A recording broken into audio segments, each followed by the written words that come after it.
ยวฟังเพลงครับ เอาลงคาราโอเกะ งอบปลากับรจนาครับเดี๋ยวลองฟังดูครับ เงาะค่ะโอ้ยฉัน อันหน้าซีเดย์เฮดหน้า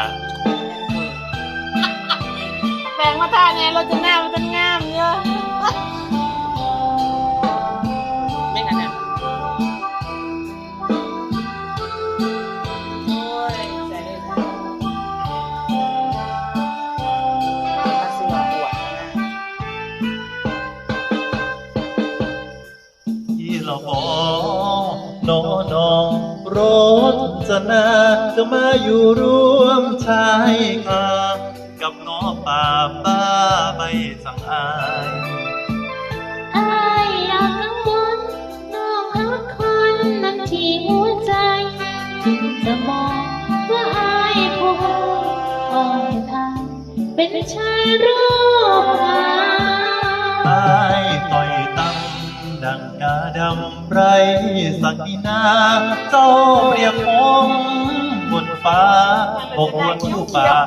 งอกป่าผู้ชาย อายอยากยัน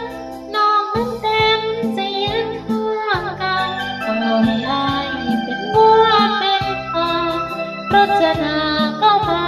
รังเกียจ กระทงในน้อย น้อยนกกะสิโย กินเผือกคือหนู แต่หนู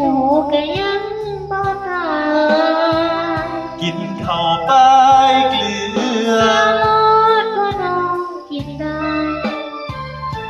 ลำบากยากให้ เต็มใจได้อยู่กับพี่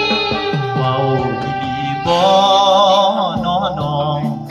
รจนา ขอสาบานต่อฟ้าทุกวาจาเว่ามาจากใจ อายก็สาบา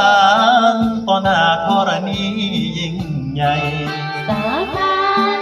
ยังไง จะหาเจ้าไปจนตายจากกัน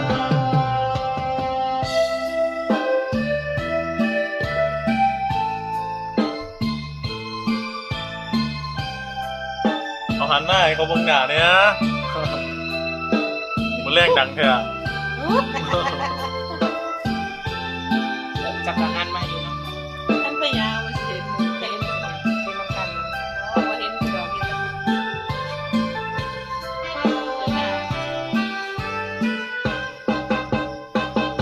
กระท่อมในน้อย น้อยน้องกะสิอยู่ กินเผือกคือหนู แต่หนูก็ยังบ่ตาย กินข้าวไปเกลือ โลดว่าน้องกินได้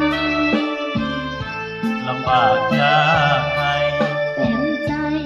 ได้อยู่กับพี่ เบาดีบ่น้อน้องรจนา ขอสาบานต่อฟ้าทุกวาจาเว่ามาจากใจ อายก็สาบานต่อหน้าธรณียิ่งใหญ่ สาบานยังไง จะหาเจ้าไปจนตายจากกัน